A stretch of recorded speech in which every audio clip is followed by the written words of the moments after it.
Welcome to the How to Be Awesome at Your Job podcast, the show where brilliant professionals share how to sharpen the universal skills required to flourish at work. Enjoy more career fun, wins, meaning, and money with your host, Pete Makaitis.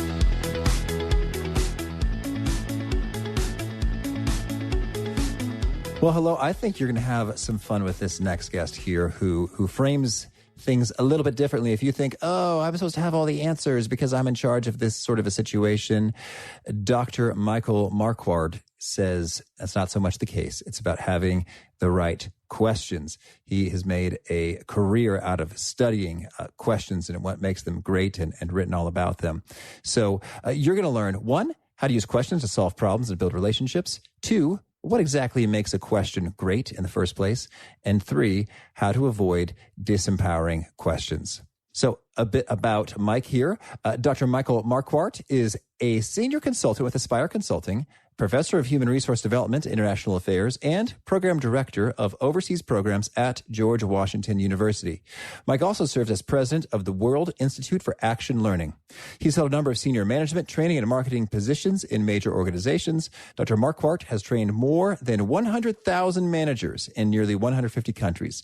He's consulted many major organizations such as Microsoft, the United Nations Development Program, Samsung, Singapore Airlines, and the governments of Indonesia, Zambia, Saudi Arabia, Russia, Honduras, Swaziland, and many others. Mike is the author of 24 books and over 100 professional articles in the fields of leadership, learning, globalization, and organizational change. He has received the International Practitioner of the Year Award from the American Society for Training and Development. So if you want to check out the show notes, the transcript, the links to things mentioned here, you're going to find that over at awesomeatyourjob.com/EP37. And if you just want the takeaways faster, go ahead and sign up for the Gold Nugget email list over at awesomeatyourjob.com, where you can get some of the key takeaways in an email you can read in under 2 minutes. And now, here's Mike.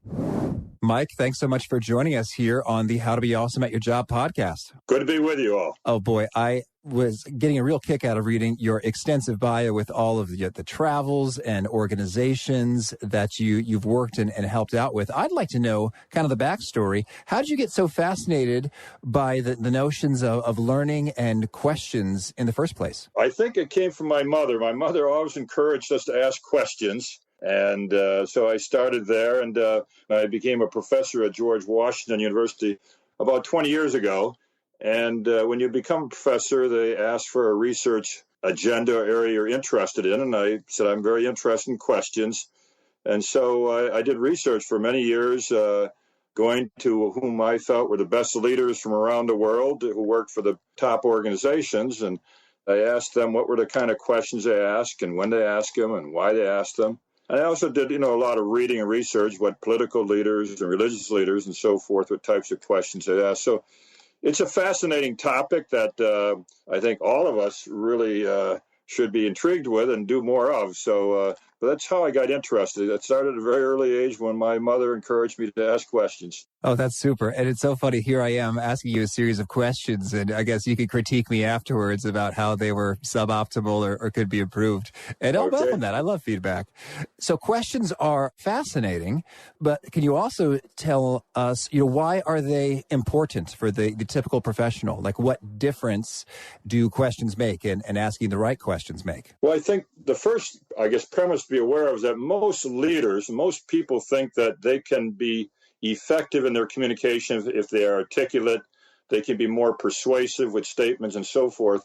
And the actual research and practice and great leaders, they realize that you can do many things with questions that you cannot do with statements. Questions enable people to be motivated more. It helps people to listen better, to show respect to each other.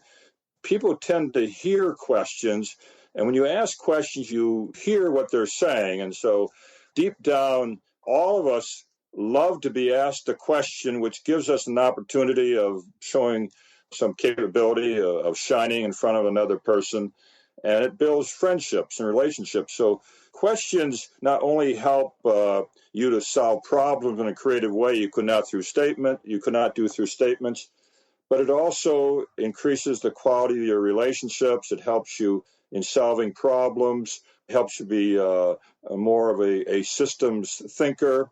It energizes people around you. And I discovered early in life, and it's been proven ever since, that great people, great leaders ask great questions.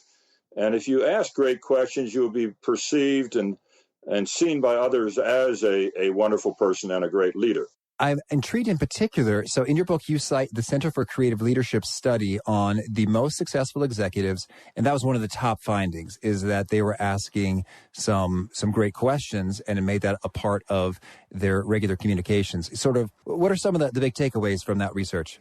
Well, I think when I did my research in building a Center for Creative Leadership, I went to the best leaders in the top organizations. Mm-hmm. And so I went to these people, then I said, what are the questions you ask? And when do you ask them? And how do you ask them? And for what purposes and so forth?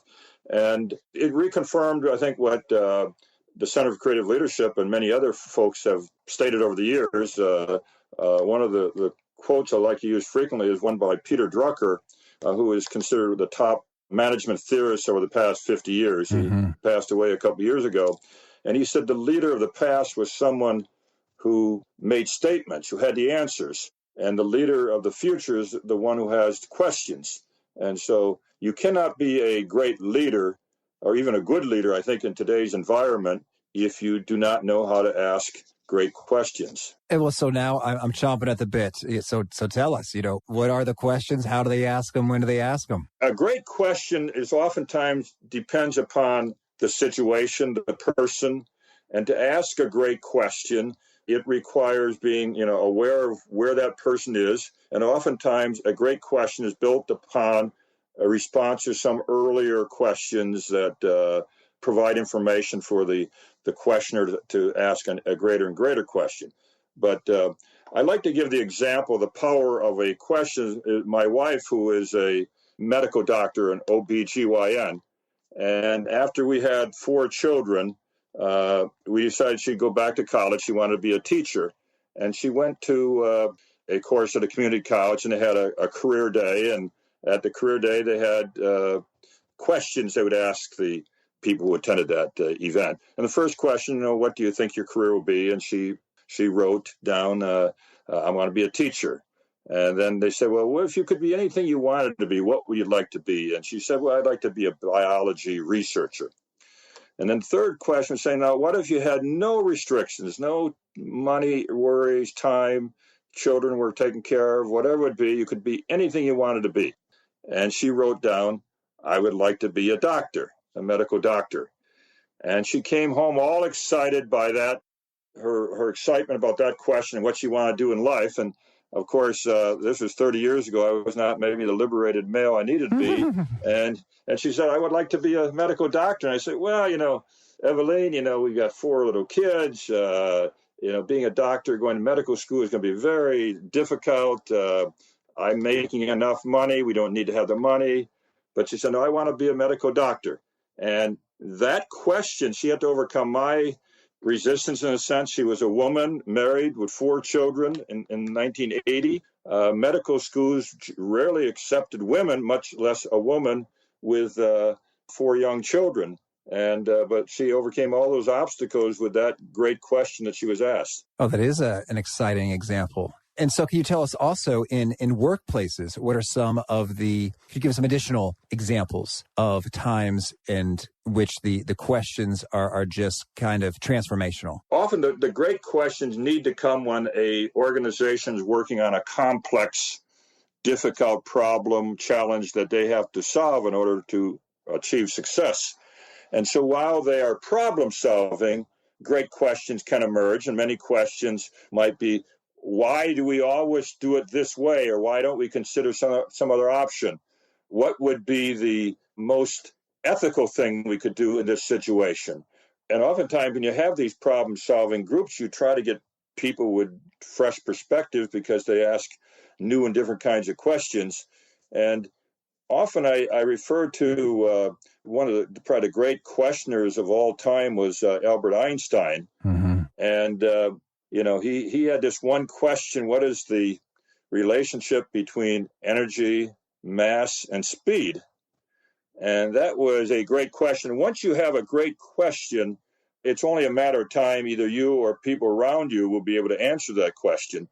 And if you look at the history of inventions, all the great inventions in the history of the world was because the inventor asked a question that no one had asked before. All right. Or had heard a question that no one had asked before. And so when you're solving a problem, oftentimes it's a question that's emerged as the group is understanding the problem. They ask something that connects things that may have never connected before.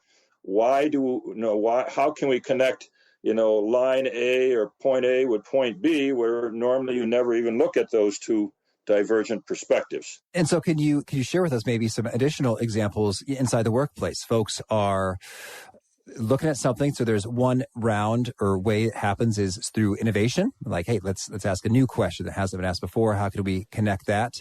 What are some additional maybe categories of great questions? Well, I think if you, if you got a marketing question, for example, Sony Music, they were working on how they could maintain revenue in a changing environment. You used to make a lot of money selling records and albums and so forth, and the environment changed. Mm-hmm. And they had to find ways of getting income from other sources. And so they had a group of, 6 or 7 different managers from different parts of the organization, and they had to come up with a new way of increasing revenues. And they asked a number of questions such as, what are the other sources of income we might get from a recording artist rather than just selling his or her records? And they came up with other areas like the tours, the merchandise, getting them on television or movies. And they found a way that they developed what they call a full services agreement, that when you sign an agreement with Sony as an artist, you sign the full services. Not only sell records, but they guide your tours. They sell their merchandise for you, and so instead of having a high school buddy help you, you've got a professional organization. You have a global company rather than a local 5 and 10 store, and they're able to get you into movies and TV and so forth. Some of the questions they asked, they were able to take advantage of the various resources of Sony Music, but also it was a crisis that they turned a situation in which they were losing perhaps tens of millions of dollars to making tens of millions or billions of dollars with the questions they asked that got them to think of totally new ways of increasing revenue for the organization. One of the organizations I worked with recently was a National Bank of Dominica in the Caribbean, and they had a problem with customer service and how to improve customer service. And so they had to come up with questions that not only changed the attitude of the workers, the people who were clerks at the bank, but they came up with ideas that resulted in some reggae music, some uniforms, new ways of decorating the office. The reward system was very different. So in general, in response to your question, you have to have the situation where a great question will get people to either be creative. And sometimes, when you do a performance appraisal or you're working with your staff, sometimes a great question that helps you get to the target. How can we achieve this target within this time period and this resource? The power of questions is that once you have the right question, the great question, the subconscious as well as the consciousness of the body comes into play. Your subconscious works much more with questions and it rarely works with statements. So you get much more creativity in your subconscious than your conscious. And so if you ask the right question at the right time, and sometimes the question is why or why not, it will cause the group to develop these ideas. And I say it builds relationship, it builds teams. It helps energize people in a way that statements cannot do. Oh, that's lovely. And so I'm thinking about times the sort of day in, day out, we're just taking care of business, getting things done, and collaborating with one another. Within those contexts, what are some of the very best and very worst questions that you see launched? Well, often, you may have someone come into your office and say, I don't know what to do. Okay. I've got this problem or challenge, and I need your help, Mr. Supervisor or boss. Mm-hmm. And And oftentimes what the supervisor does is say, well, here's how you handle that situation. And really, he or she should respond with a question such as, what would you do? Or what are some of the challenges you are having? What are some things you've never tried before? Is there something that in your previous work at another industry that you could apply to this situation? I think you have to challenge people when you're working on day-to-day activities. If you can ask a question, you get much more return, not only in terms of the ideas, but the energy, the commitment of the person. So, there are all kinds of questions. It'd be based upon the situation that you are in. Some people, they don't have the resources. So you say, well, what are some resources that are currently in the organization that you are not using that you could use? In marketing, what are some clients or projects or groups we've never worked with? Are there some other partners inside the organization that could help us?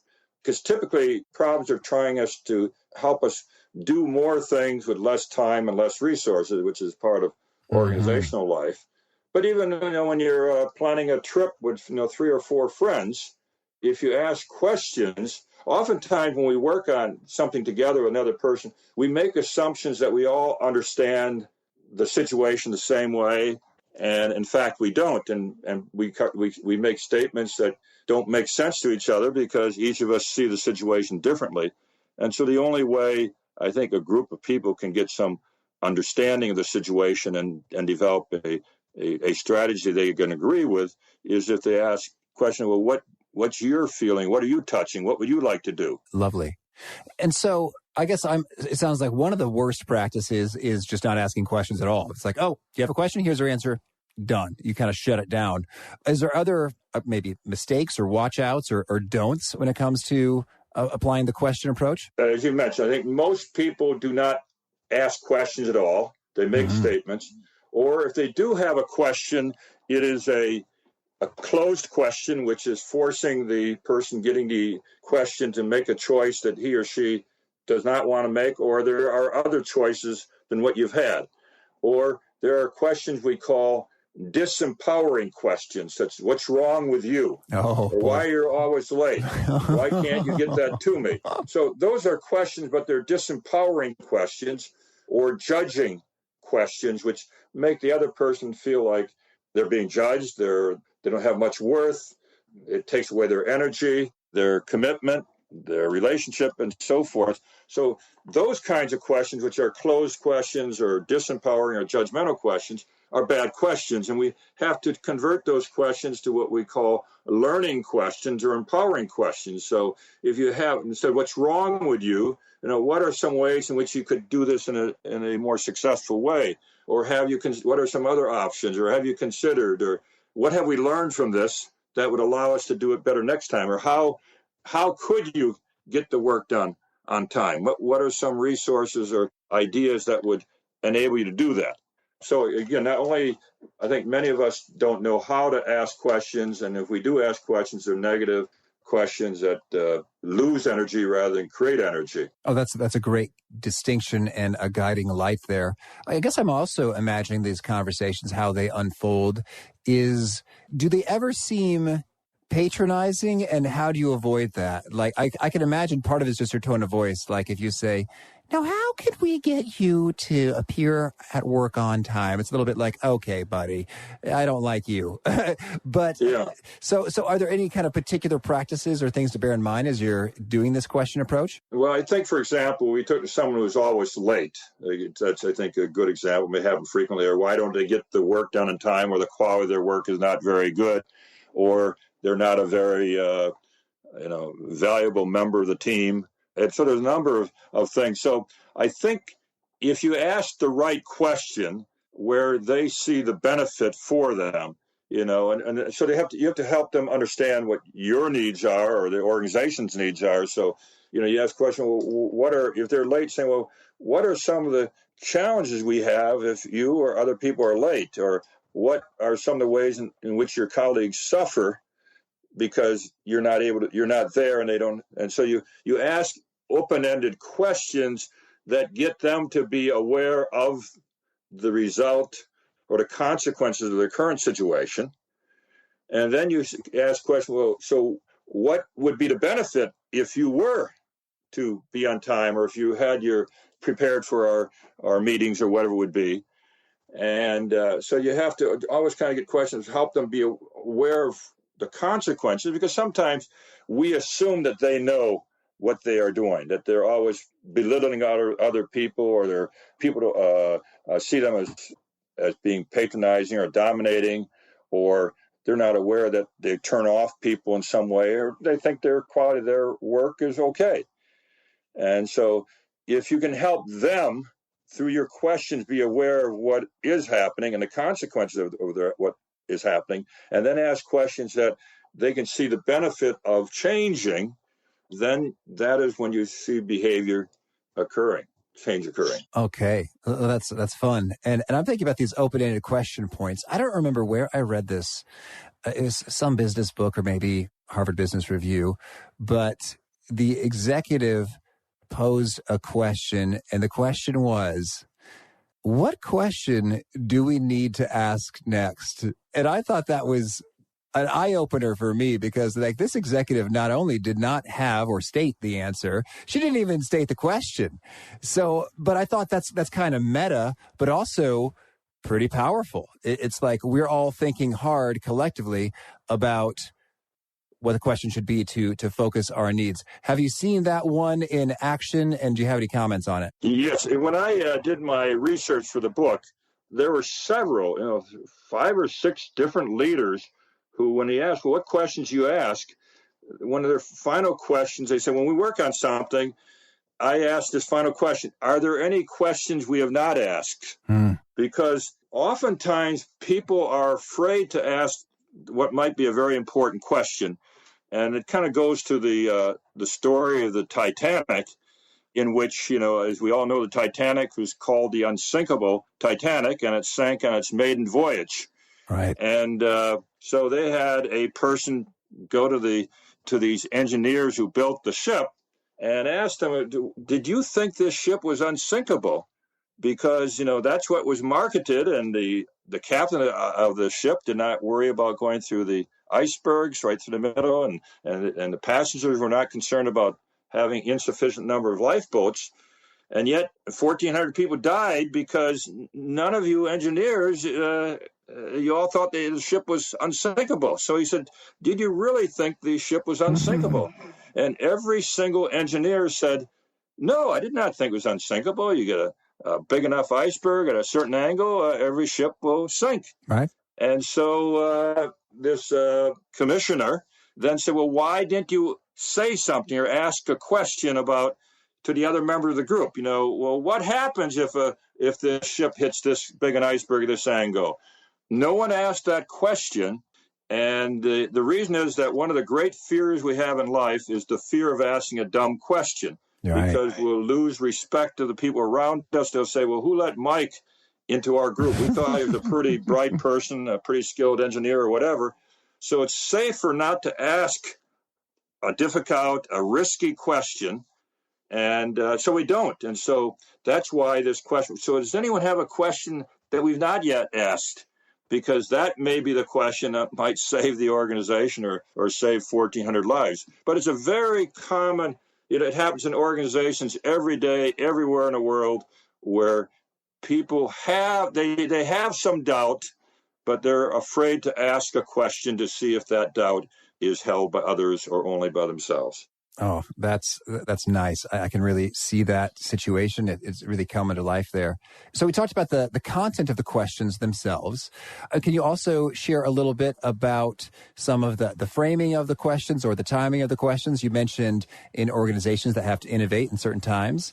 That's right. Kind of one scenario. What are some other just fantastic times to focus in and ask lots of questions? I think any time is an opportunity for questions. To me, anytime you make a statement, you may be losing an opportunity to be a leader or solve a problem or develop a relationship. And there's different types of questions, so depending upon the situation, but there are some questions which are exploratory. You have to get more information. There are some questions which you are making some connections to. among them. There are some which are affective, trying to get people's energy or feeling about something. There's some that are analytical. Some are systems questions, trying to get a big picture. And questions, I say, open questions are necessary, particularly at the creative stage. You're trying to be sure you're getting the big picture, you're understanding everybody's perspective when you want to get a wide choice of strategies. And then there will be points at which you've got to make some choices, and you have to have closed questions that help the group make some decisions, make specific strategies, and so forth. So there really is it's not so much having the right words, because some question might be a how, what, who, when, where, and so forth.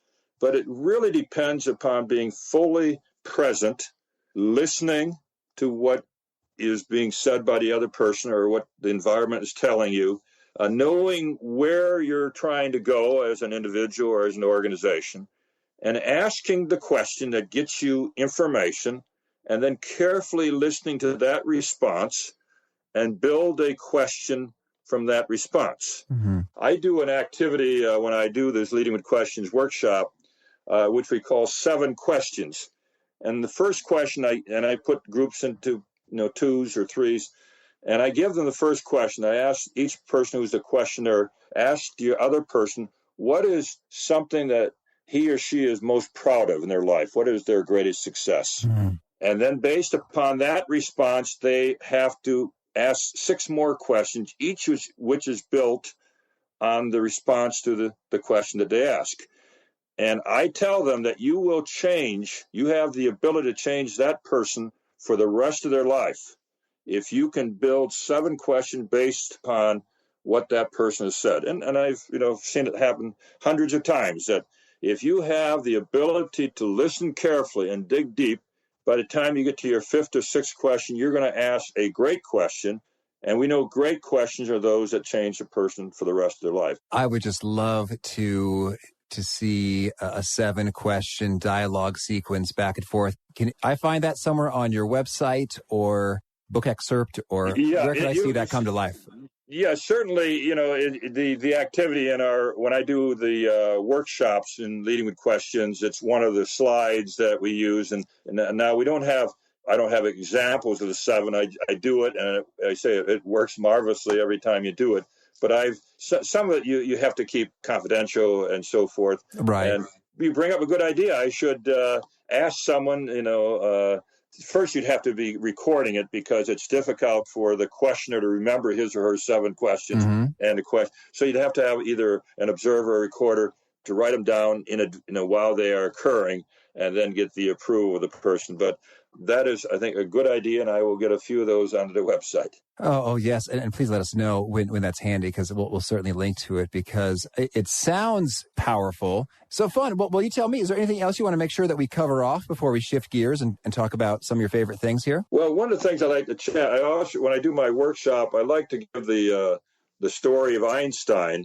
As I say, he was a great questioner, and we are all born great questioners. Einstein was a great questioner, and he also played the violin, and he taught children how to play the violin. And Einstein said, the folks around Einstein said, no, Albert, you're a genius. Why are you wasting your time teaching children how to play the violin? You should be in your laboratory coming up with some great theories. And Albert Einstein said, it's not a waste of time. The reason why I like to teach children how to play the violin is because they ask such great questions. And Einstein said that the main difference between him and other scientists and physicists and so forth is that he could still ask questions like a child. And his great question, which I mentioned earlier about E equals MC squared, he got the idea for the question when he was riding on a train in Bern, Switzerland, and the train passed another train coming the opposite direction. So he asked the question, what would it be like if you were at the front end of a light beam and you crossed another light beam going at the speed of light? What would that be like? Right. And that's the question that a child would think of, not a scientist. And so all of us are born, from the time we are born, we ask questions, and initially the questions are in our mind. So every time, all children have two major challenges or problems when they are born. That is to learn how to walk and learn how to talk. And they don't learn that by someone teaching them, parents teaching them, now you say this word or this grammar or move this leg first or whatever. They learn it through what we call an action learning process of taking an action and asking a question about it. So every child, when every movement they make, their subconscious says, how can I improve this movement?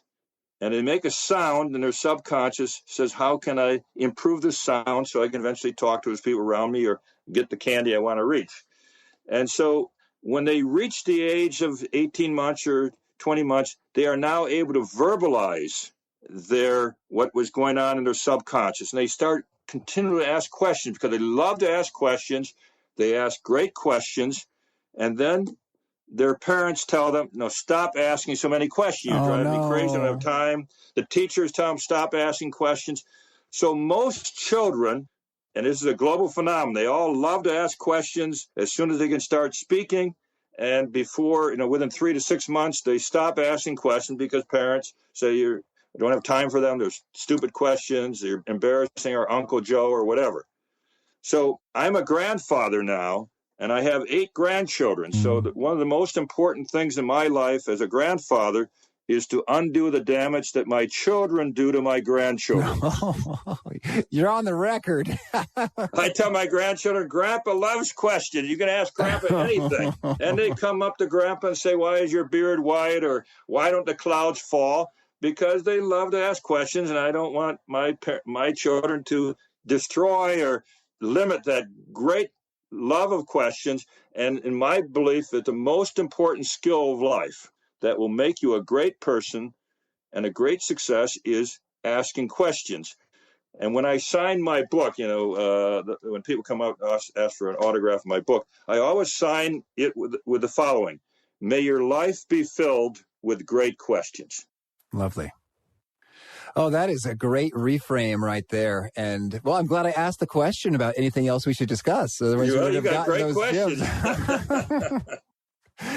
Well, so now could we hear about a few of your favorite things here, maybe starting off by hearing about a favorite quote, something you find inspiring? Well, some of those quotes I've given you, I found, over life, the quotes from, about questions. I've given you the Einstein one or Drucker. I read one just recently, Eric Schmidt, who's was the CEO and now the chairman of the board, I think, of Google. He said, we run this company through questions, not through answers. Lovely. And, so that's, and you find all these people who said, the power of questions. So I like those kinds of quotes. You had another great management theorist who said that the main difference between a leader and a manager is the leader is the one who asks the right questions. The manager is one who gets those questions answered. And but there's been a lot of great questions. Even the reason we got McDonald's is because Ray Kroc asked the question, "Where can I get a good hamburger on the road?" Right. Well, fun. And how about a favorite study or piece of research? Well, I enjoyed doing the research for this book, and I continue to do it. I continue to ask people for how they ask questions and what kind of questions to ask. As I mentioned earlier, one of my interests is in this field of action learning, which how a team of people can quickly become an effective team and solve difficult, complex problems that may have never been solved before and still work well together, that they enjoy being a member of the group gets smarter, and they achieve their purpose. So I continue to do research on how we can improve problem-solving groups and how those problem-solving groups can develop people while they are in the act of solving the problem. And there's been some great research coming out over the past few years. There's one just I read last week about some professor in Canada who looked at how through questions you develop people to become authentic leaders and become more mindful, and did a fairly powerful, what we call a quantitative pre-post mixed methodology to prove the power of questions. Oh, lovely. And how about a favorite habit or personal practice of yours that you found has been effective in boosting your effectiveness? Yeah. Well, as I tell people, the power of questions is not having the answer, but asking the question. So if you would like to be more effective in any part of your life, you just ask yourself the question. So you would say, I'm going to be having a business meeting this afternoon. And you ask the question, how could I make this a great business meeting? Or you're going to be working with your wife on some project. You say, well, how can I make this a good conversation with my wife? Or you're working on some project or another. And if you ask yourself the question, it goes into your subconscious, and your behavior can change without you even being aware of how or why you do this. And the way to kind of demonstrate how that works, if, for example, Pete, I was to ask, we say we were at a cocktail party 2 weeks ago, and we met this morning, and I said, Pete, can you think of the name of that person that we met at that cocktail party 2 weeks ago? And neither of us can think of it. You can't think of the person's name. And we continue our conversation. And 10 minutes later, you say, oh, yes, I remember that was Joe Smith or Ernie Ernesto or whatever. Mm-hmm. And I said, well, how could you come? We were busy talking, but your subconscious was searching for the answer. And so if you ask yourself, you prep yourself with questions, your subconscious will help your body, your skills, and so forth emerge. So it's a very powerful technique, and it's very simple to do. Great, thanks. And how about a favorite nugget you share that fans really resonate with in terms of they retweet it, or they start taking a lot of notes, or it gets a lot of highlights in the Kindle version of your book? Many different parts of the book that I think people they want to look for what is. I think they like to know that there's a variety of questions, but I think what most excites people is the point I mentioned earlier, is converting the disempowering or judging question to an empowering or learning question. When I asked them to come up with examples of disempowering questions in their organization, they have no trouble. It goes on all the time. And then when I said, now, here's some examples of taking a disempowering question into an empowering learning question, and I give them some examples, and I said, now, can you take some of those questions you've just given me that were judging or disempowering and convert them? And they do that, and they're just amazed. This is a simple thing. And I can see now what would happen if I asked the question in this way rather than the way in which I've done it. So that has been, I think, one of the, when I talk about the book or do a workshop, that's the point where people, their lights go on and they find it as a very valuable skill they can easily take to the rest of their lives. Oh, cool. And how about a best way to find you? If folks want to learn more about you and your stuff, where would you point them? Well, I'm the founder and president of an organization called the World Institute for Action Learning. That's where a lot of my writings and research and work around the world is. And so that's very simple, www.wial.org. WIAL stands for World Institute for Action Learning.org. And you go there and you get many different articles, books, resources, training programs. And these programs are related to action learning, but action learning is the single best way to develop the skill of asking questions. And it's the way in which all organizations solve problems, at least when they solve problems effectively. They naturally use this element of asking each other questions. So that would probably be the best source. Anyone at any time could send me to my email address, which is MJMQ, M for Michael, J for John, M for Michael, Q for Queen, at AOL.com. And I'm more than happy to answer any questions people may have about questions or about action learning as a methodology to develop the skill of questions. Oh, well, thank you for that. And how about a favorite challenge or parting word or call to action that you'd put forth to folks seeking to be more awesome at their jobs? As we've discussed over the past 40 minutes or so, to me, try to come up with great questions, because if you can ask a great question, it will not only change the life of people around you, but it will change your own life. Questions have that power of changing anyone you ask the question, and particularly if it's a great question, but it changes you. And so when I work with teachers, I said, great questions will make you a great teacher. Work with a social worker, I say, great questions will make you a great social worker. I work with parents, I say, great questions will make you a great parent or a great teacher. So that's my call to action, is to spend time, think of, practice, work on coming up with great questions. Lovely. Well, we'll do that. So, Mike, this has been so fun. Thank you for this, and I wish you tons of luck in all of your travels and consulting and helping people come up with better questions. Okay, thank you very much, and may your life be filled with great questions. Oh, it's like I got the book. Thank you.